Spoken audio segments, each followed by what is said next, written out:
Desde Cozumel, soy el pastor Salomón de la Cruz y les mando un abrazo fuerte al grupo de WhatsApp Instrucción Teológica y estoy presentando mi segundo fascículo de escatología que se llama Seis fases cósmicas en la existencia del mundo, de la Tierra. Y en esta ocasión voy a presentar la tercera fase, que es la Tierra antediluviana, que está basado en Génesis capítulo 3, versículos 17 y 18.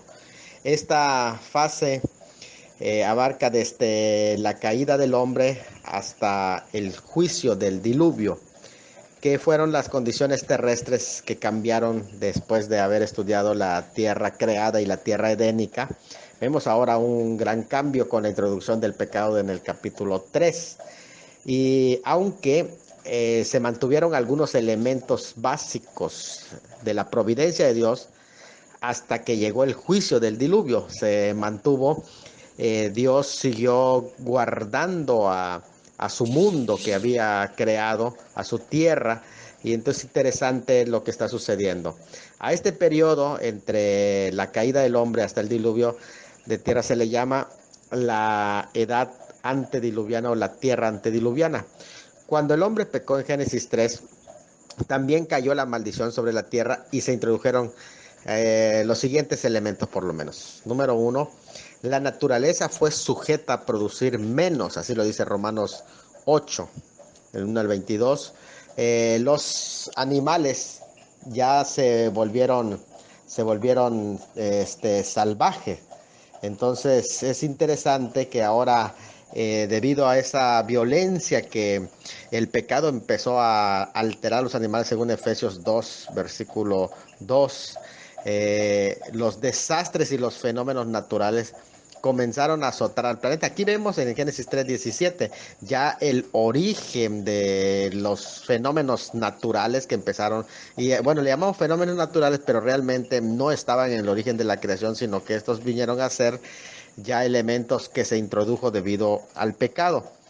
También se redujo los años de vida, ya que existían más cantidad de agua en la atmósfera. Acuérdense que Génesis 1:7 y 7:11 había una forma invisible para el ojo, funcionaba como un filtro protector que estaban ahí sobre las nubes. Acuérdense que se separaron las aguas de las aguas y quedó como un filtro protector de la intensa radiación solar sobre la Tierra, así que eso hacía que no pegue directamente.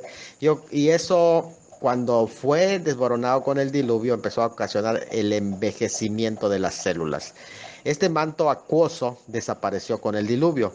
Entonces la gente empezó a envejecer, ya no vivían más años, acabó con la longevidad que era antediluviana. Una manera de entender lo que sucedió con la Tierra en aquel entonces es comprendiendo pues los siguientes hechos básicos. En primer lugar, el capítulo 4, donde nos habla de la simiente de Caín, el capítulo 5, donde nos habla de la simiente de Set, el capítulo 6, los primeros versículos, donde nos habla de la mezcla, y en cuarto lugar, el diluvio ya como tal. Vamos a ir analizándolos, nos espera una jornada larga, pero creo que vale la pena comenzar ahora con la simiente de Caín, que es en el capítulo 4. Primero se narra de la simiente, la palabra es hebrea, sera, que quiere decir semilla, posteridad, descendencia, especie, estirpe, genealogía, generación, prole. También de ahí viene la palabra semen. La simiente impía, que son los descendientes de Caín, que llevaban una misma semilla corrupta por la raíz del pecado, pero estaba impregnado en su espíritu. En el capítulo 3 fue introducida esa semilla venenosa por la palabra venenosa de la serpiente. Ya en el capítulo 4 ya se ve el fruto que produjo esa semilla que fue introducida, que es el pecado. En el ADN del espiritual de la persona. ¿Sí? No estamos hablando del ADN físico, sino espiritual. La promesa del Redentor en la simiente de la mujer, que es básica, que la simiente de la mujer, acuérdense que solo puede ser Cristo el Mesías, porque tiene que ser exclusivamente, únicamente de la mujer, no por parte del varón, sino de la mujer, y que tendría que ser un parto genético, es decir, una parte de tomando la humanidad exclusivamente de la mujer y no del hombre, para que no descienda de Adán. Bueno, desde Génesis 3:15 está interesante esta expresión porque esta es la promesa de la simiente de la mujer. Fue comprendida como un hijo que les traería salvación y algunos entienden que con el nacimiento de Caín, Eva pensó que se trataba de esta simiente, de ahí que cuando fue expulsada después y ella tuvo su primer hijo, dice allá, exclamó, por voluntad de Jehová, he adquirido varón. Y cuando dijo, he adquirido varón, que estaba pensando, esta es la simiente que se me prometió para poder pues ver el futuro de mi salvación y mi redención.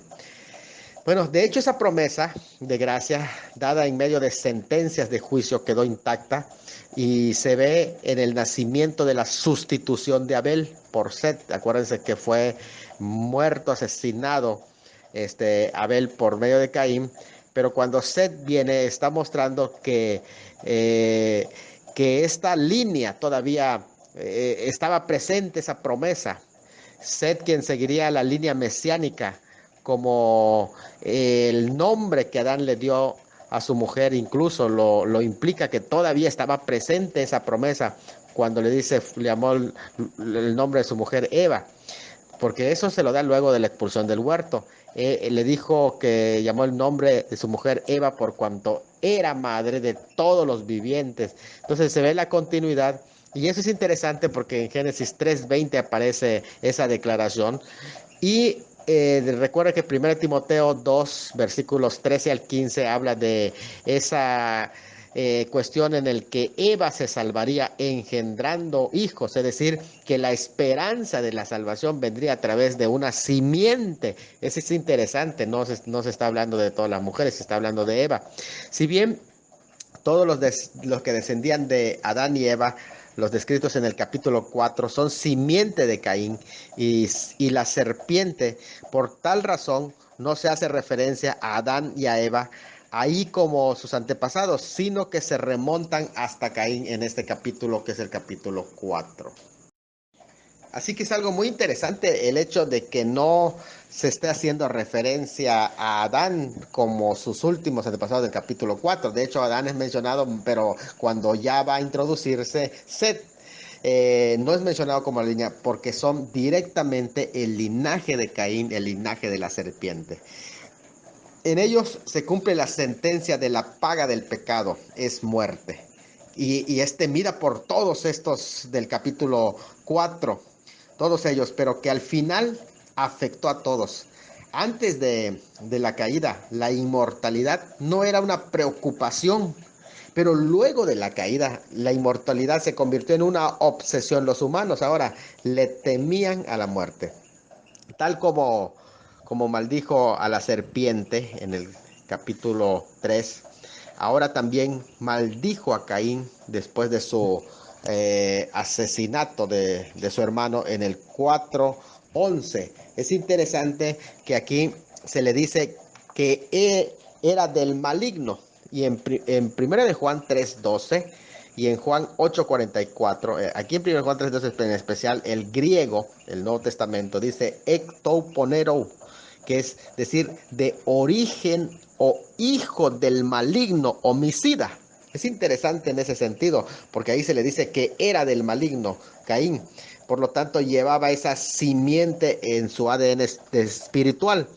Llevaba en el interior la semilla del odio, el semen del odio en su espíritu, de la serpiente asesina. Así que esa serpiente le transmitió por medio de sus palabras, de sus sugerencias a su espíritu, le transmitió ese ADN maligno. Y en ese sentido, levanta una generación con ese mismo ADN. Yo no estoy hablando físicamente, sino espiritualmente.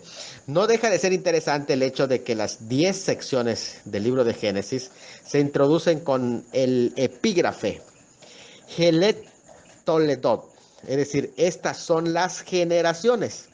Y aparecen 10 secciones en todo el libro de Génesis. Por ejemplo, aparece Let Toledot, aparece del cielo y de la tierra en 2:4, de Adán en 5:1, de Noé en 6:9, de los hijos de Noé en 10:1, de Sem en 11:10, de Taré en 11:27, de Ismael en 25:12. También aparece refiriéndose a la descendencia de Isaac en 25:19, de Esaú en 36:1, de Jacob en 37:2. Pero no se dice esto de la descendencia efímera de Caín, o sea, no aparece aquí en esta porción, pese a que este capítulo 4 se resume como en esos pocos versículos, se resumen unos 1500 años de civilización mínimo, pero no se habla de que estas son las descendencias de las generaciones, porque no es el enfoque de esas generaciones que quiere mostrar, porque es perecedera. Por anidar la semilla de la serpiente, tenía un corazón impío, no piadoso, es lo que significa impío, que no es piadoso para ofrecer culto a Dios, pero también un corazón asesino, o sea, está llevando el ADN de la serpiente, por tal motivo fue rechazado por el cielo y por la tierra misma, y eso solo se cura por fe. Caín replica la historia de sus padres en pecado y sufre los mismos estragos. Vemos que la pregunta indagatoria para sus padres es: ¿dónde estás tú? Es paralela a la que se le pregunta él: ¿dónde está Abel tu hermano? En 3:9 y 4:9. Ambos, los padres, son echados de la tierra, tanto sus padres como él. Ambos, como sus padres como él, después de pecar, se esconden. Eso lo vemos en 3:8 y en 4:14. El oráculo contra la mujer es nuevamente formulado en contra de él en 4:7. Al igual que la serpiente y la tierra, Caín también recibe maldición. Y finalmente, la primera pareja es echada y habita al oriente del Edén, así como también Caín es echado y habita en la tierra de Nod, al oriente del Edén. Eso está en 3:24 y 4:16. Entonces, dos notas muy interesantes de esta porción. Miren, Caín fue marcado y habitó en la tierra de Nod. Eso dice en 4:15 y 16.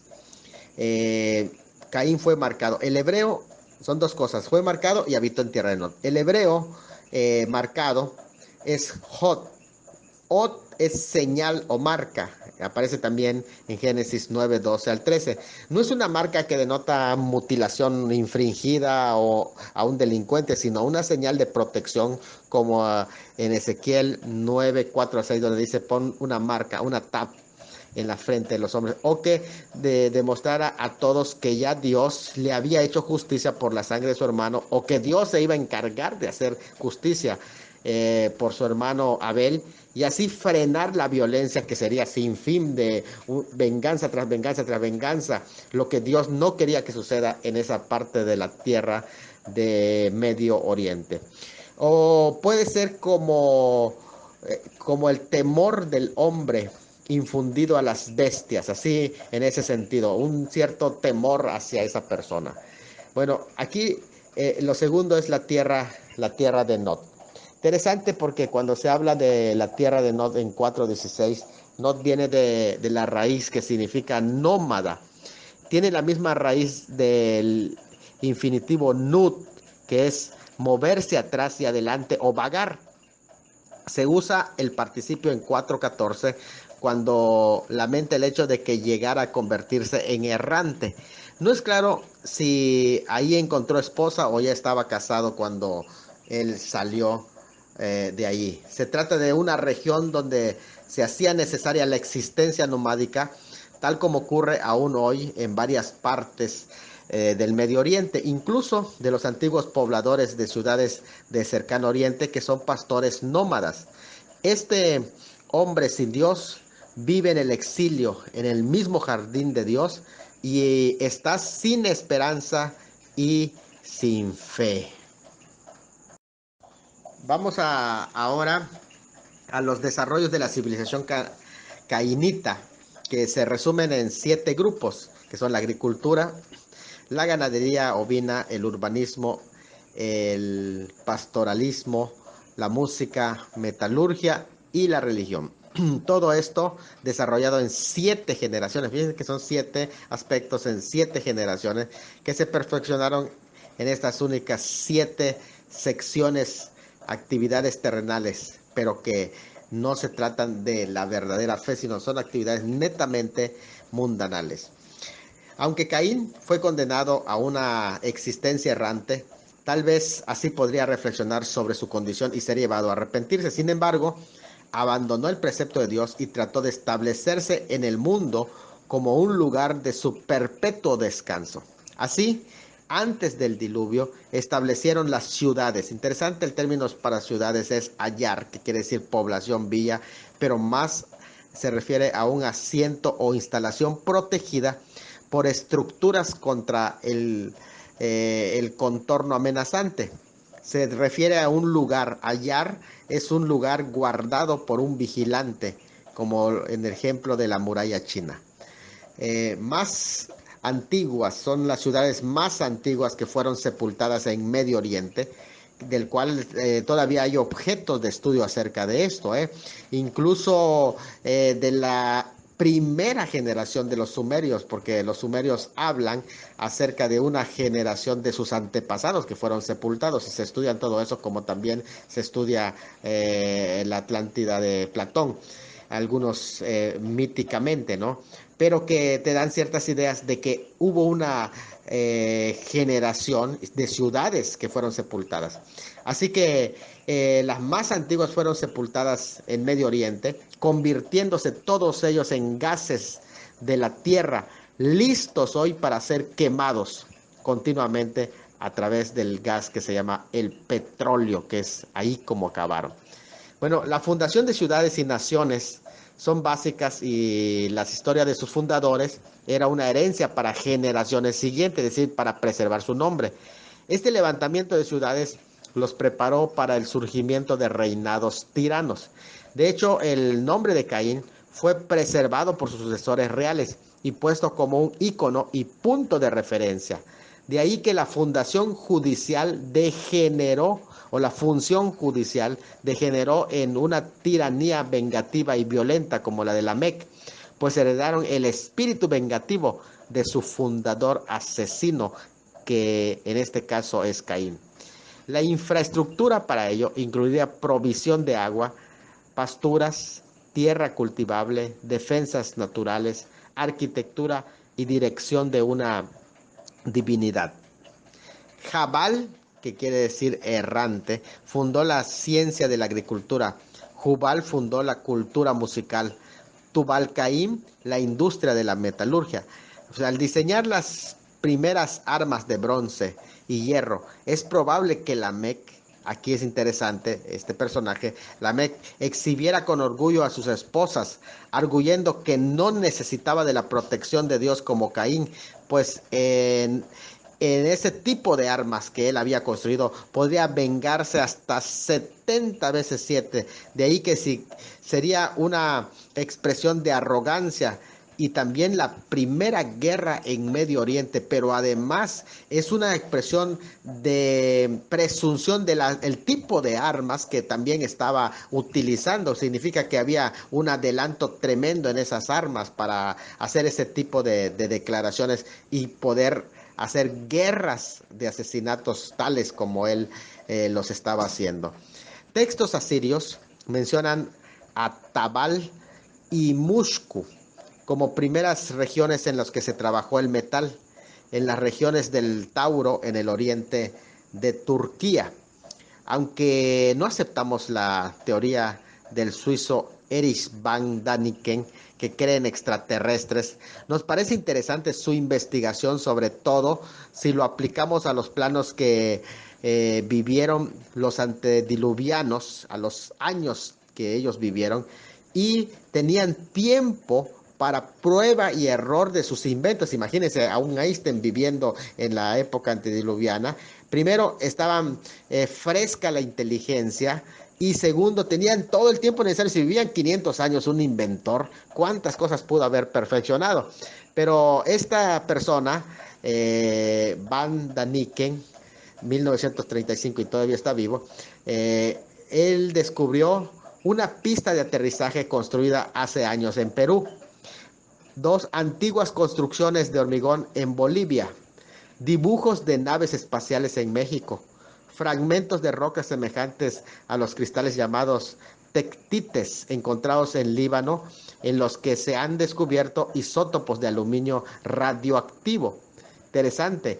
Hallazgos de lentes cristales cortados, lo que indica actividad electroquímica. Y un paréntesis para decir que algunos entienden que el concepto de ventanas del arca se refiere a grandes cristales. También se encontraron baterías eléctricas secas encontradas en Bagdad. Ornamentos de platino fundido hallados en Perú. Partes de un cinturón de aluminio descubierto en una antigua tumba en China. Bueno, otros descubrimientos de Zecharías Sitchin, que es de 1920 al 2010, ahí murió. Este hombre lo llevarían a conclusiones imaginarias del tema de los Anunnakis o los Nephilim, que procedían del planeta llamado Nibiru, extraterrestres que crearon la cultura sumeria antigua, según él. Con todo, estos simplemente, pues realmente son evidencias de una sociedad antediluviana altamente sofisticada, como lo sugieren los descubrimientos de Ron Wyatt sobre el Arca de Noé, que es muy interesante al respecto, y ver la tecnología avanzada que usaron para construir el Arca de Noé. Bueno, todo lo que hacían tenía un sentido, sin embargo, religioso. Si el sentido religioso de todo, absolutamente todo lo que hacían, iba desde la música, las hierbas para medicina, o sea, los instrumentos de música que se crearon tenían un sentido religioso, o sea, era para usar para sus rituales. También las hierbas medicinales eran chamánicas. La vida cotidiana completamente giraba en torno a eso, ¿no? A una religiosidad, claro, es una religiosidad supersticiosa.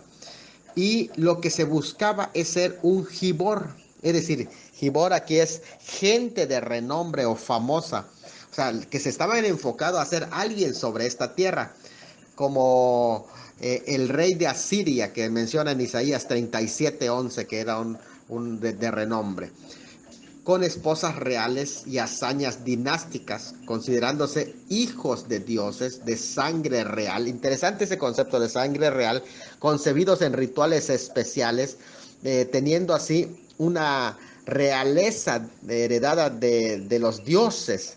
De allí que valientes indican dominio político o gobierno tirano, aunque impliquen una estatura física como en Números 13:33, por ejemplo. Pero ese era el sentido, o sea, ellos, ¿qué es lo que estaban buscando? Buscaban que en esos rituales puedan tener la promesa de el Redentor de Génesis 3:15, pero ahora cumplido en ellos como un Mesías. Y ellos lo querían hacer precisamente vía el mundo de los espíritus. Por ejemplo, muy interesante cómo la religión con lo natural. Jabal fue un pastor famoso. Jubal fue un famoso artista musical. Tubal Caín fue un famoso científico, artífice, y todos esos adelantos que llegó a hacer, todos ellos eran gente famosa, grande, gente de renombre. Y además, todo lo que hacían tenía un sentido religioso, de ahí que si se les compara con otras culturas como los sumerios, los caldeos, los griegos o los mesopotámicos, que del cual heredaron ellos todas esas influencias, porque ellos habitaron posteriormente el mismo sitio donde estos antediluvianos vivieron, cainitas, se coincide con los dioses de ellos. Jabal, por ejemplo, fue para ellos como el dios Pan.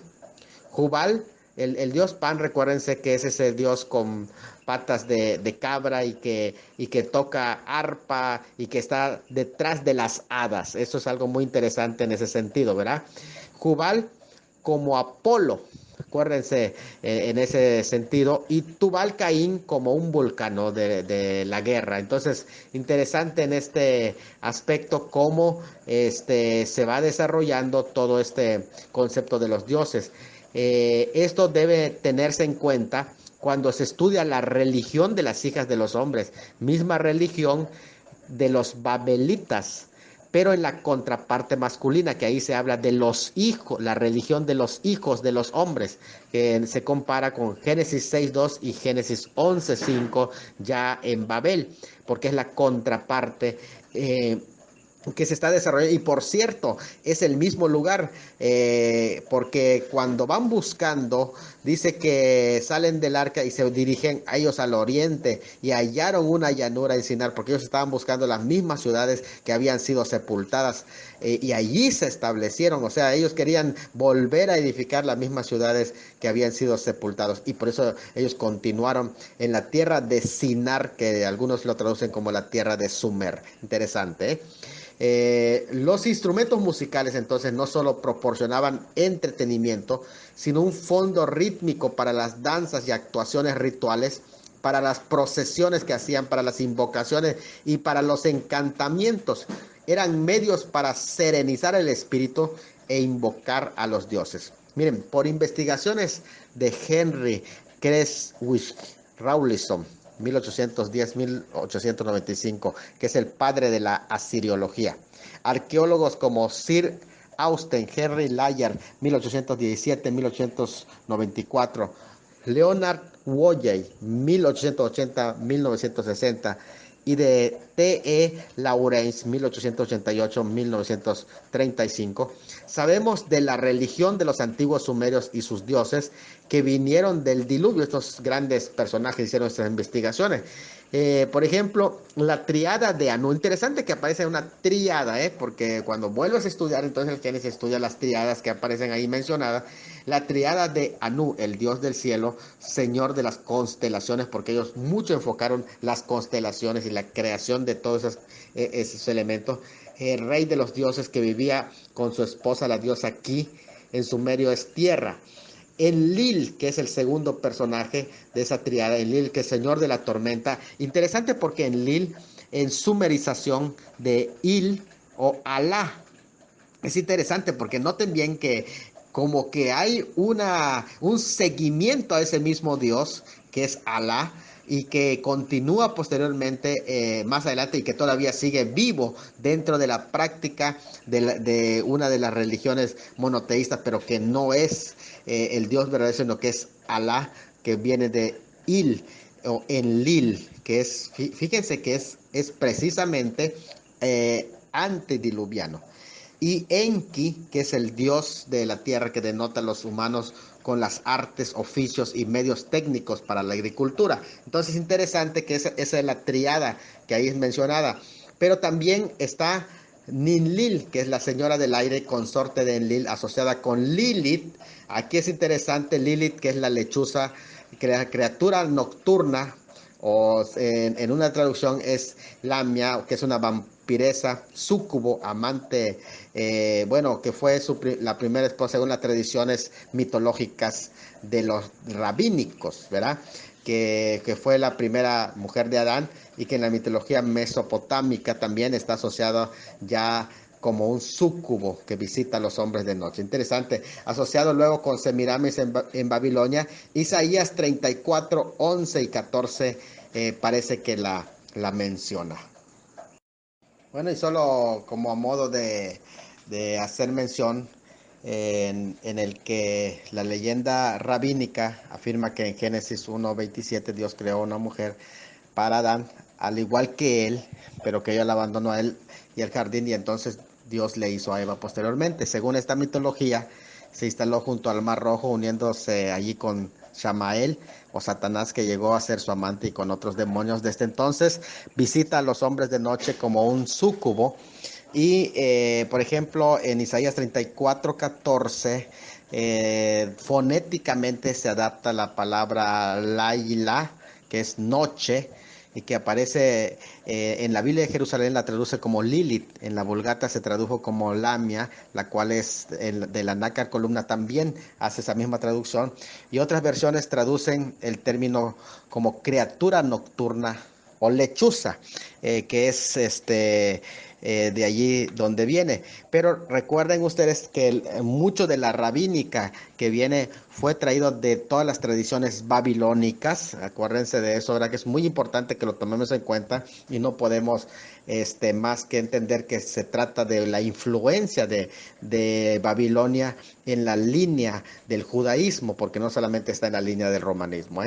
Bueno, estamos hablando de los dioses y de la religión antediluviana. Otra no menos importante que se mencionan por los arqueólogos y de otros científicos es Inanna, y la primera diosa de la fertilidad, la diosa del cielo, de la fertilidad y del amor, a quien los babilonios también llamaron posteriormente Ishtar, los griegos le llamarían Afrodita y los romanos Venus, quien como la Isis egipcia fue capaz de engañar a Enki para tener mayores prerrogativas entre los dioses. Entre otras deidades de mayor importancia estaban el Nana, dios de la luna, su hijo Utu, el dios del sol, y su hija Inanna, la diosa de la montaña y de la estrella del atardecer, conocida por los semitas como Ishtar. Bueno, el estudio de esos dioses y su culto puede proporcionarnos una idea de cómo era la religión de las hijas de los hombres. O sea, con eso ya tenemos muchas ideas de esa generación que fue sepultada por el diluvio y por qué también posteriormente al diluvio los hijos de los hombres querían dar continuidad a ese tipo de religión en Babel. No es casual que la generación cainita menciona a 3 mujeres en la 7ª generación como cabecillas de las hijas de los hombres, y sus nombres interesantes. La primera es Ada, que significa adornada y bella. Su mismo nombre se usaría más adelante en otras mitologías como un ser promiscuo al que persigue Pan, en Dios de la música, con patas de cabra. También tenemos a Sila, que es Salná, que significa reteñir, sacudirse, coqueteo, tintineo. También se usa para referirse a instrumentos musicales como campanas y címbalos o bailes. La apostasía es interesante que se relaciona siempre con música. Ejemplos, en el Valle de Dura, la adoración de la estatua. También las hijas de Sión que hacen son con la música, y en las fiestas de Herodes también se utilizó música. Interesante que allá era importante esa parte para sus rituales también de la música. Nama, que se traduce como bella, agradable, encantadora o complaciente en su apariencia externa, que es dentro de la rabínica también, que tenemos que mencionar, es una criatura legendaria demoníaca del folclore hebreo, siendo representado como un demonio o un ángel caído incluso. Es mencionado en el Zohar, el libro más importante de la Kabbalah, como uno de los 4 ángeles de la prostitución sagrada, junto con Lilith. Interesante que habla de la prostitución sagrada, junto con Lilith, Agrat, Bat, Mahlak y Eiset Senunin, consortes de Samael. A veces es mencionada como madre de Asmodai, un íncubo, consorte de Lilith y padre de Merlín. Se dice que era un súcubo, al igual que Lilith. Cuando se dice íncubo, está hablando de que se manifiesta ese demonio en forma masculina. Y cuando dice súcubo, que se manifiesta en forma femenina en las noches. Al igual que Lilith, la demonología la muestra como una de las mujeres de Satanás. Se le conoce como la madre de los demonios y como una de las que corrompieron a los ángeles caídos y a su líder Semyamsa. Claro que estamos hablando de mitologías, eso es importante que lo sepamos. Sin embargo, nos dan cierta idea de qué cosas estaban creyendo y qué cosas estaban practicando dentro de la corrupción de esa religión. Si la religión de las hijas de los hombres incluía estas manifestaciones demoníacas y prostitución sagrada, incluido la búsqueda de la promesa de un redentor del linaje de la serpiente, Así se entienden las construcciones que se dedicaron a la serpiente antes del diluvio, incluidas algunas en las ruinas mayas. Aquí, por ejemplo, tenemos en Chichén Itzá, y también dentro de los egipcios y otras construcciones que se dedicaba a las serpientes. Entonces es algo muy interesante al respecto. Bueno, la mayoría de los escritores se basa en los escritos de sumerios para saber cómo era la vida en los tiempos antes del diluvio, como por ejemplo la lista real sumeria registra 8 reyes que reinaron antes del diluvio, aunque ahí se dice que lo hicieron en un periodo de 241.000 años, tal vez basados en el sistema numérico basado en el 60 mesopotámico. Siguiendo las religiones de los antiguos sumerios, se practicaba la prostitución sagrada, basados en la creencia, porque esto es muy importante también, basados en la creencia que la descendencia semidivina resultante de esas uniones en éxtasis mediante la posesión demoníaca poseía una energía anormal y otros poderes, incluidos la capacidad de reinar del pequeño que es concebido allá, siguiendo una línea sanguínea real, de ahí que viene la idea de sangre real. Estos rituales de prostitución sagrada aseguraban la fertilidad del suelo y de los matrimonios comunes. Por eso en cada cultura hay una virgen de la fertilidad. Involucraba padres dedicando a sus hijas solteras para el servicio del templo, para servir como prostitutas sagradas que darían placer a los sacerdotes y a los adoradores ricos. La prostitución ritual o prostitución religiosa o prostitución templaria, así le llaman porque es de templos, que es la religión de las hijas de los hombres. Algunas mujeres elegidas eran consagradas de por vida en los templos de las diosas del amor como Istar, Astarte, Afrodita, que es una forma del semítico occidental Astorit o Astar o Astarte. El acto sexual realizado en honor de la diosa por magia simpática o asociación proporcionaría fertilidad a las mujeres y a la tierra también, porque es interesante ver cómo se relacionan ambos, y en consecuencia prosperidad para la ciudad. Su objetivo es promover la fertilidad, pero también se practica las hierodulas heteras, la hierogamia, matrimonios nasamoniano y el sexo ritual. Como juicio y descontento por esas prácticas o rituales religiosos de fertilidad, Dios decreta sentencia de reducción de su vida a 120 años, porque ellos estaban buscando ritual de reproducción y de vida, y Dios les reduce a 120 años, y su prórroga para arrepentirse también les da un límite de 120 años. Entonces, por lo mismo que ellos estaban buscando el sexo ritual, anunciándoles su plan para terminar con la humanidad y otras criaturas vivientes en 6-7.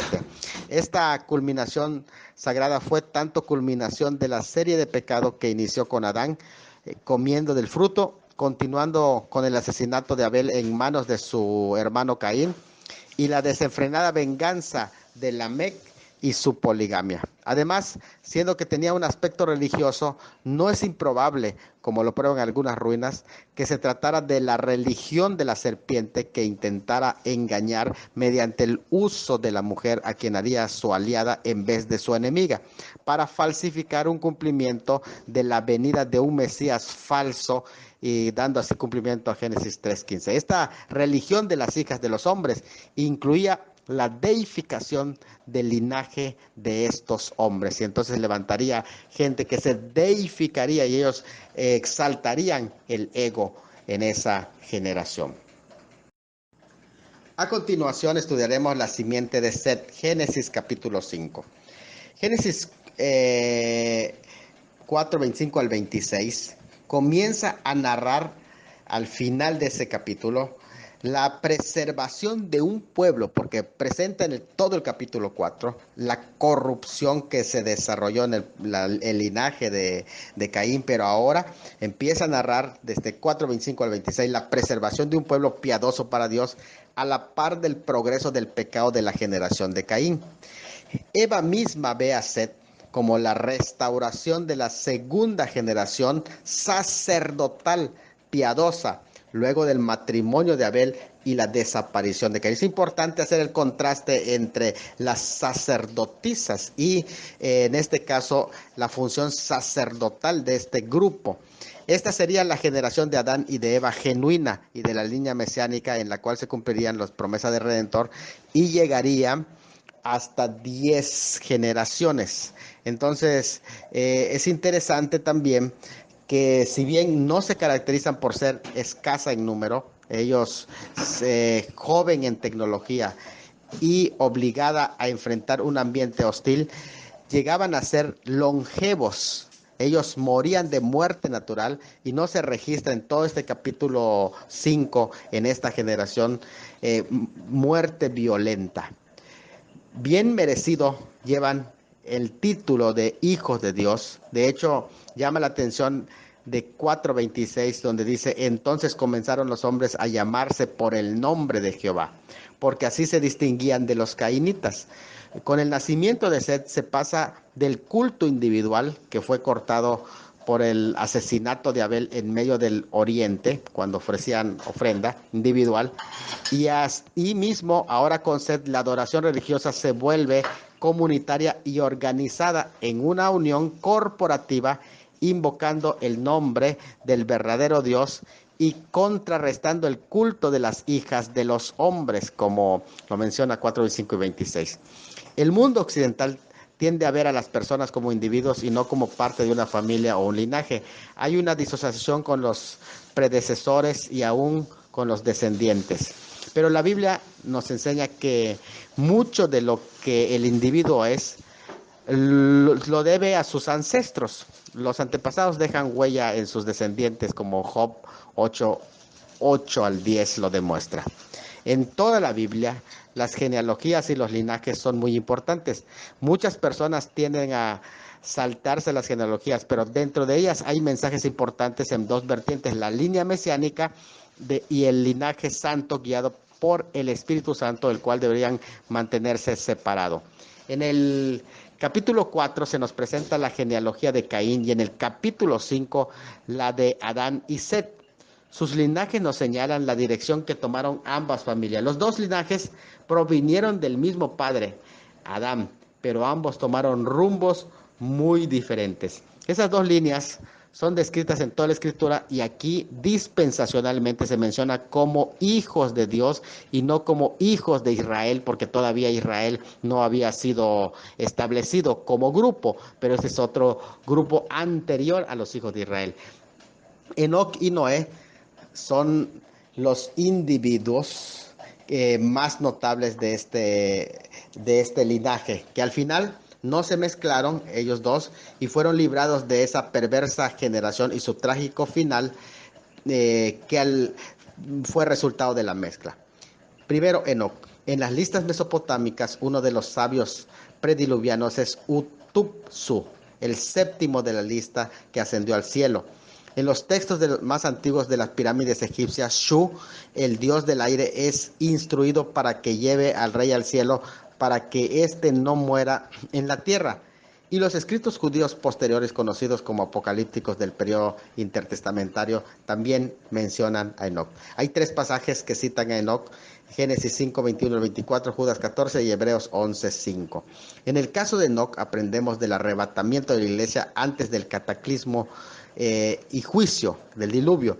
Y en Noé encontramos una figura del pueblo de Israel guardado durante el periodo de la tribulación. Al ser séptimo de este Adán, Enoc fue contemporáneo de Lamec, del linaje de Caín, de ahí que vivió en una generación perversa y pecadora, pero él, al igual que su bisnieto Noé, se hicieron amigos de Dios, guardando así su ADN espiritual. Ahora pasaremos a la mezcla, Génesis 6, 1 al 7. Bueno, los matrimonios mixtos de quienes profesan la religión verdadera al tomar mujeres profanas extrañas a Dios y a la piedad, trajo esa mezcla y produjo como resultado la primer apostasía. La atracción en las hijas de los hombres era en cierto sentido religiosa, ya que la sexualidad era parte de sus ritos sagrados y atraía a los hijos de Dios. Por eso dice, viendo los hijos de Dios. La posteridad de Set no se guardó a sí misma como debía haberlo hecho, sino que se mezcló con la descendencia maldita de la serpiente y de Caín, uniéndose en yugo desigual con los incrédulos, según Corintios 6:14. Esa es la interpretación más congruente, claro. Reconocemos que este es uno de los textos más difíciles del Pentateuco. A través de los siglos, los intérpretes han luchado con este párrafo sin llegar a soluciones satisfactorias, hasta el punto de que algunos piensan que es un párrafo sin relación con la narración, o que esta porción o es tomada de tradiciones babilónicas, o se trata de un pequeño fragmento de un relato más extenso de la antigüedad, como casi insertado aquí en la Biblia a la fuerza. Bueno, la polémica identidad de los hijos de Dios, Ben Elohim, mencionados en este pasaje, incluye la interpretación de que son extraterrestres o anunnakis, ángeles caídos, reyes déspotas orientales, que es muy probable, polígamos o el linaje de Set. Bueno, de hecho, se complica, siendo que el término hijos de Dios tiene varios usos en las escrituras y no tan solamente uno. Los ángeles son llamados Ben Elohim en Job 1:6, 2:1, etc. Moisés, como quien recibe autoridad delegada del Creador, es Elohim en Éxodo 7:1. Los israelitas también se mencionan como Ben Elohim en Éxodo 4:22, Isaías 63:8. Los jueces de Israel son llamados Elohim y Ben Elohim en Salmo 82:6, Éxodo 22:8. Los reyes de Israel son llamados Ben Elohim por ser quienes reciben el poder y la autoridad de gobernar en su pueblo, en Israel. Segundo de Samuel 7, 12, 14, Salmo 2:7, Salmo 89, 26 y 27. Bueno, el Nuevo Testamento define que los que son guiados del Espíritu de Dios, estos son los hijos de Dios, Romanos 8:14, y eso se aplica en general a todas las épocas. Bueno, la interpretación de que se trata de ángeles caídos que aún llevan título de hijos de Dios está basado en las siguientes premisas. Número 1, la expresión hijos de Dios se usa para describir seres celestiales y puede ser entendido como hijos de los dioses. Número 2, Nefilim significa caídos, y en tanto la expresión hebrea normal para gigantes Rafa, como a referirse a Og y a Goliat, aquí en este sentido no aparece, no se usa aquí. A esas expresiones se usan en Deuteronomio 3:11 y primero de Crónicas 26 para referirse a Og y a Goliat, pero aquí se usa Nefilim, no Rafa. Judas 6:7, 1 de Pedro 3, 19 al 20, segunda de Pedro, también capítulo 2, versículo 4 al 6, se refieren a este incidente. Eso es lo que proponen. Y número 4, el que los ángeles no se casen de Lucas 20:16 no significa que no pueden tener relación sexual. Esa es una argumentación. Número 5, la Biblia muestra a los ángeles tomando forma humana, comiendo y caminando con seres humanos. Génesis 18 y 19. También en la literatura ugarítica aparece el título para los miembros del panteón divino. Entonces es interesante que número 7, el libro apócrifo de Enoc, capítulo 6, 1 y 2, afirman que lo era. Dice así: así sucedió que cuando en aquellos días se multiplicaron los hijos de los hombres, les nacieron hijas hermosas y bonitas. 2. Y los vigilantes hijos del cielo las vieron y las desearon, y se dijeron unos a otros: vayamos y escojamos mujeres de entre las hijas de los hombres y engendremos hijos. 8. La Septuaginta traduce ángeles de Dios en Job 1:6. Y 9. Algunos rabinos y escritores de la antigüedad pensaban que se refería a ángeles. Josefo apoya la traducción de ángeles de Dios. James M. Gray afirma que los primeros años fue la interpretación única y solo surgió otras interpretaciones tras la introducción de prácticas erróneas de la cristiandad, como el culto a los ángeles y el celibato. 11. Se considera que si de esta unión surgieron gigantes, debió ser por los ángeles. 12. Es un modo de explicar el desarrollo de la ciencia y toda la tecnología que hubo en la antigüedad. Bueno, el tema atrae ante el renacimiento de lo místico, lo extraterrestre, los Anunnakis, los reptilianos, el contacto con otros mundos y otras teorías conspirativas.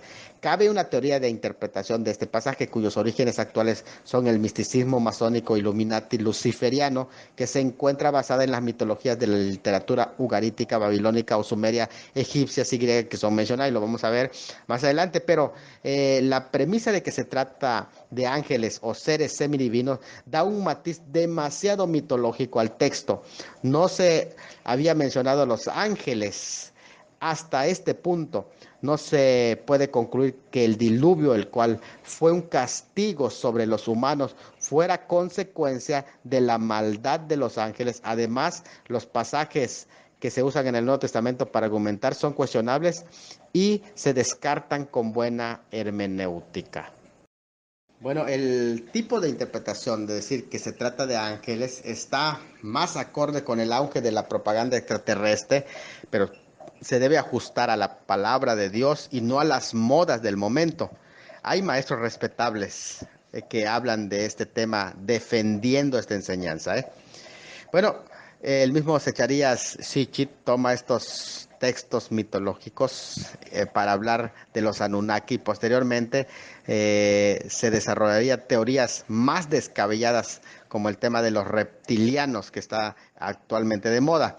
Bueno, pero hay elementos que tenemos que tomar en cuenta ya para interpretar seriamente el texto. En primer lugar, la comparación del texto de Génesis con la literatura ugarítica. Miren, la narración del diluvio encuentra variantes en historias de destrucciones cósmicas de las culturas europeas, americanas y asiáticas, en especial de la mitología acadia o sumeria, babilónica. De hecho, en Mesopotamia hay 3 documentos al respecto. Génesis de Eridu, que es en la columna 3 a la columna sexta. La epopeya de Atrahasis en la tablilla número 3, la epopeya de Gilgamesh en la tablilla número 11.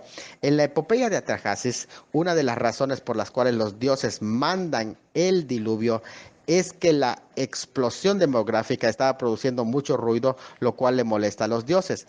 La mitología mesopotámica sumeria, que es más que nada una distorsión de la historia bíblica, es un revisionismo que intenta sacar al único Dios verdadero y contar una versión de un hecho innegable como el diluvio universal. Los parecidos de este relato con el bíblico son los siguientes. Hay una decisión divina de destruir el mundo, hay una advertencia al héroe del diluvio, hay un mandato de construir un barco y cubrirlo de brea, se nota la obediencia del héroe, se juntan animales y aves representativos para salvarlos, el arca descansa sobre una montaña, el héroe abre una ventana y manda aves para hacer un reconocimiento, se ofrece un sacrificio al salir del arca, percepción divina del olor grato que sube del sacrificio y la bendición divina sobre el héroe del diluvio al final. Bueno, la relación genética de estos relatos es evidente. Por ello, se debe revisar el grado de paralelismo y la relación que existe entre ambos relatos, distinguiendo lo mitológico de la realidad, ya que hay múltiples diferencias, tanto de detalles, que es, por ejemplo, tamaños del arca, forma, niveles de barco, orden en que se envían las aves, duración del diluvio, como de significado de conceptos, como es el trasfondo monoteísta contra el trasfondo politeísta, la soberanía divina en tanto capricho voluble de los dioses y un concilio no unánime dirigido por Anu y Enlil, líder de los dioses, pero engañado por Enki. El motivo del relato bíblico, sin embargo, es el pecado y la violencia humana, en tanto que lo babilónico es el ruido de la humanidad multiplicada. 2 razones distintas, una razón ética y otra razón moral, en tanto el otro es un capricho. Noé se salva por su integridad, en tanto el rey humano, Siusudra, Atrahasis, Utnapishtim, es favorito de un dios. Y la Biblia se enfoca en Dios, quien nunca pierde el control de los sucesos. En tanto, el relato babilónico se centra en el héroe humano y la humanidad, y que puede hacer pasar hambre a los dioses. Qué interesante, ¿no? B, vamos a ver en esta sección el cuidado en el uso de la literatura extrabíblica, porque estamos adentrándonos poco a poco a este pasaje. El cuidado en el uso de la literatura extrabíblica. No se debe de olvidar que algunos rabinos fueron influenciados del paganismo babilónico y los comentarios de varios historiadores también revelan una cierta influencia del gnosticismo en sus exégesis que hacen de la Torá.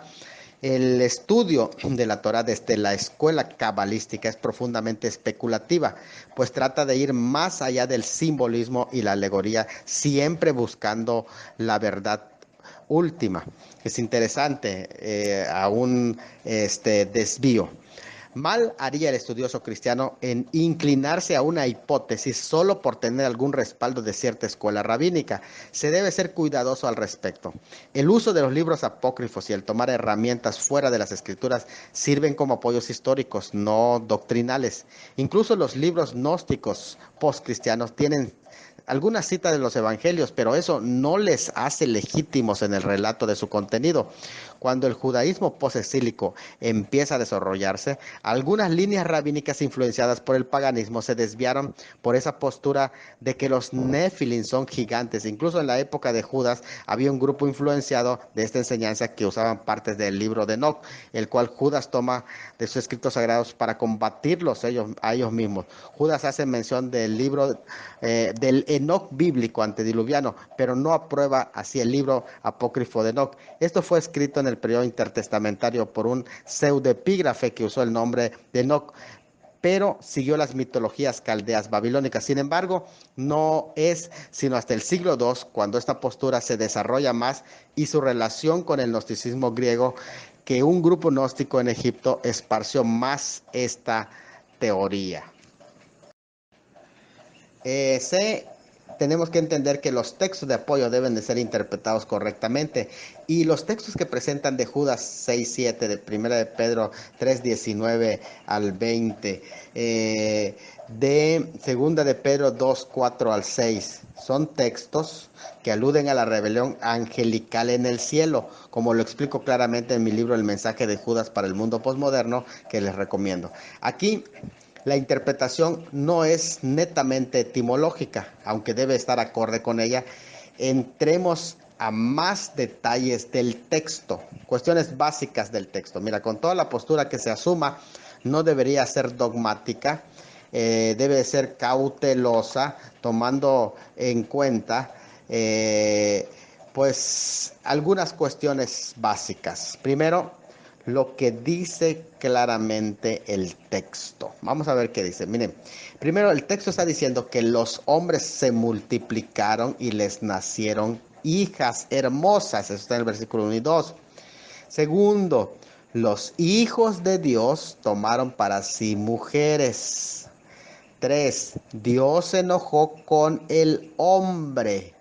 4. Había gigantes en aquellos días y también después que se llegaron, antes y después de la mezcla, ya había gigantes. Versículo 4. Cuando se llegaron los hijos de Dios a las hijas de los hombres, les engendraron hijos valientes de renombre. También Jehová vio que la maldad de los hombres humanos era mucha en la tierra y también se arrepintió de haber hecho hombre, no ángeles, en este caso, en este contexto, el versículo 6. Ahora, ¿qué es lo que se observa en el texto? Se observa lo siguiente, miren, Ben Elohim de Génesis 6:2 no se aplica exclusivamente a ángeles y no debe darse por sentado que se refiere a ellos. El enojo de Dios fue con el hombre, no con ángeles que son espíritus, sino con el hombre, versículo 3. No se dice que los gigantes fueron productos de esa unión en el versículo 4, sino ya habían. El producto de la unión de hijos de Dios e hijas de los hombres fueron valientes de renombre, no gigantes. Luego, la maldad que vio Dios, que era grande, es el de hombres, no de ángeles. Luego, se arrepintió Dios de haber hecho al hombre, no dice nada de los ángeles. Pero aquí es interesante que nos concentramos en algunas preguntas a la teoría de los ángeles. Número 1, primera pregunta. Si el diluvio destruyó a todos los gigantes, ¿por qué sobrevivieron? Dice la escritura en Mateo 24:39, 1 Pedro 3:20. sobrevivieron solo 8 personas. Destruyó a todos. Pero había gigantes en los tiempos de Josué, según Números 13:33, y en el tiempo de David exterminó más tarde a otros gigantes en 2 de Samuel 21:16 al 22. ¿De dónde salieron esos gigantes si todos se ahogaron en el diluvio? Otra pregunta, ¿subieron, bajaron del Tártaro o nadaron o no se ahogaron todos? ¿O cómo lo armoniza con las citas de Pedro y Judas, donde dice que si se aplica como lo interpretan ellos, están encarcelados? Otra pregunta, el hecho de que los ángeles puedan tomar forma humana, incluso los demonios íncubos y súcubos, significa que tengan capacidad biológica reproductiva con la que Dios dotó a la raza humana? Esa es una pregunta muy fundamental. Entonces viene otra pregunta. ¿Debemos demandar la paternidad de algún ángel abusador para las personas de gran altura de hoy, como sus padres?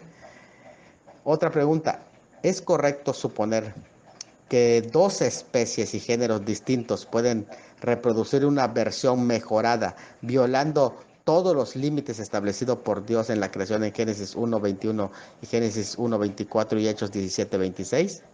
Esa es una buena pregunta también. Otra pregunta, ¿es posible que esta interpretación mitológica, como el de los dioses griegos que engendraron semidioses como Hércules, con mujeres, convierta nuestra teología más mitológica que bíblica?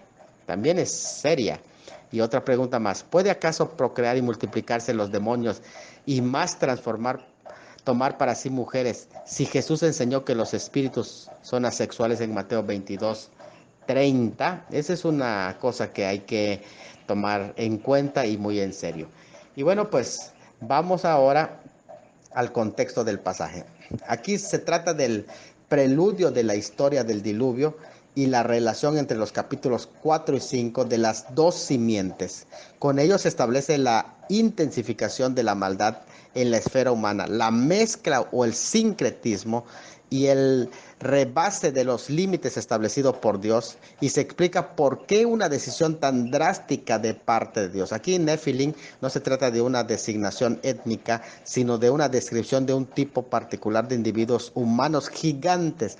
Este término describe a guerreros heroicos. Había Nefilim en estos. Estos fueron Gibor, hombres de renombre o famosos que produjeron la cultura cainita. La idea de los hijos de Dios se usaba colectivamente para los israelitas e individualmente para los reyes, pero aquí se usa antes de la creación del pueblo de Israel y designa colectivamente al pueblo que conoce, invoca y obedece el nombre de Jehová, que comenzó con Seth en Génesis 4:26. Además, lo que el pasaje está presentando no es cómo apareció la maldad en el linaje de Caín, sino cómo apareció la maldad en el grupo de los justos, línea que se contaminó, exceptuando a Noé, que halló gracia, porque no fue arrebatado antes. Las hijas de los hombres, por cierto, no acompañado por la palabra hijos, este es sujeto femenino que precede al verbo, lo cual no es normal en las oraciones hebreas, lo que indica que el autor quiere dirigir la atención hacia las hijas que no conocían a Jehová ni le servían, no hacia los hijos de los cainitas, porque son los que ellas se introdujeron en el linaje santo de donde vendría el Mesías. O sea, el ADN espiritual, no físico, sano de los setitas se contaminó con la mezcla del ADN espiritual de los cainitas, y así se introdujo la mentalidad apóstata. Solo Noé se mantuvo puro en sus generaciones. Se arrepintió Jehová. Qué cosa tan contradictoria. En el extraño culto que deifica al hombre, los pecadores son exaltados y Dios es quien se arrepiente. Qué tremendo. Esta vista de que el propósito de Dios es inmutable, de enviar al Redentor en la simiente de la mujer, y esta estirpe estaba siendo amenazada por la casi extinción de la simiente de Set, requirió de una intervención quirúrgica divina, judicial y radical. Vamos terminando ahora con el diluvio, rápidamente Génesis 6, 9 al 8, 19. Él dijo pues Dios a Noé en 6:13, dijo Dios pues a Noé, es la primera presentación de Dios y es posible que esta presentación señale el comienzo de la cuenta regresiva de los 120 años. El versículo 9 habla de los contemporáneos de Noé, una palabra distinta a las generaciones de Noé, es decir, está hablando de los contemporáneos. Es importante el tema de los contemporáneos porque habla de su generación. Por tanto, Noé fue una señal para sus contemporáneos. Fue mediador de un pacto hecho antes del diluvio en 6:18, en la que, bueno, eso es como una anticipación del pacto, la que se efectuaría su salvación y se confirmaría al terminar el diluvio en 8:1 y 9:9. Muchos pueblos antiguos hablan de un gran diluvio del cual solo un hombre y su familia escapó al construir un arca. Llama la atención la Atlántida de Platón, ciudad sepultada bajo el agua, y los paralelos con la narrativa bíblica de las epopeyas mesopotámicas de Atrahasis y Gilgamesh del 1600 a.C., que fueron usados por los sumerios para explicar la catástrofe universal y la desaparición de, según ellos, sus ancestros. Con estas condiciones, la Tierra estuvo hasta el diluvio en 1656, si se hace la cronología y se fecha así, desde la creación de Adán. Según las escrituras, este tuvo una extensión universal y hay varios pasajes que ahí presento. La mayor parte de los estratos que tienen fósiles fueron depositados durante el diluvio del tiempo de Noé y mientras las aguas se retiraban. Tal diluvio fue un suceso catastrófico de dimensiones mundiales, precipitado por el desbordamiento de las aguas subterráneas y junto con el derrumbe de un dosel de vapor de agua que en un tiempo rodeaba el planeta. Eso ya lo explicamos. Es interesante. El mensaje de los fósiles transmiten hoy es un doble. Dios castiga el pecado sin arrepentimiento y atestigua que Dios, así como un Dios destruyó con un juicio el mundo antiguo, así como Dios destruyó con un juicio el mundo antiguo, con certeza puede hacerlo ahora en el futuro. ¿Qué de los dinosaurios? Pese a que los expertos señalan que la palabra hebrea Sephoi, que aparece en Proverbios 23:32, en Isaías 11:8, 59:5, Jeremías 8:17 y en Isaías 14:29, como Sefa, es un término onomatopéyico que al pronunciar la palabra se hace un sonido silbante parecido al de una serpiente, muy adecuado para describir a una serpiente, el cual identifican como la víbora del Egeo. Sin embargo, algunos ven en estos pasajes evidencias para demostrar la coexistencia de los dinosaurios con seres humanos antes del diluvio, identificándolo con un fósil viviente o una serpiente voladora. Hay una palabra que dice dinosaurio. Además, las criaturas que el libro de Job, posiblemente contemporáneo de Abraham y Noé, mencionan, el Leviatán y el Behemoth en Job 40, 15, 24 y Isaías 27, 1. Los dinosaurios y seres humanos fueron contemporáneos, pero a estos primeros eran herbívoros como los demás animales. La mayoría de los seres humanos no supieron de su existencia, tal como hoy la mayoría de la gente no ha visto a los osos o algún felino salvaje, aunque son contemporáneos. Algunos especulan que tal vez Noé metió un par de crías de dinosaurios en el arca, pero posterior al diluvio se extinguieron, así como muchas especies más, como el dragón, según Job 41:18, 41:21 y 41:34.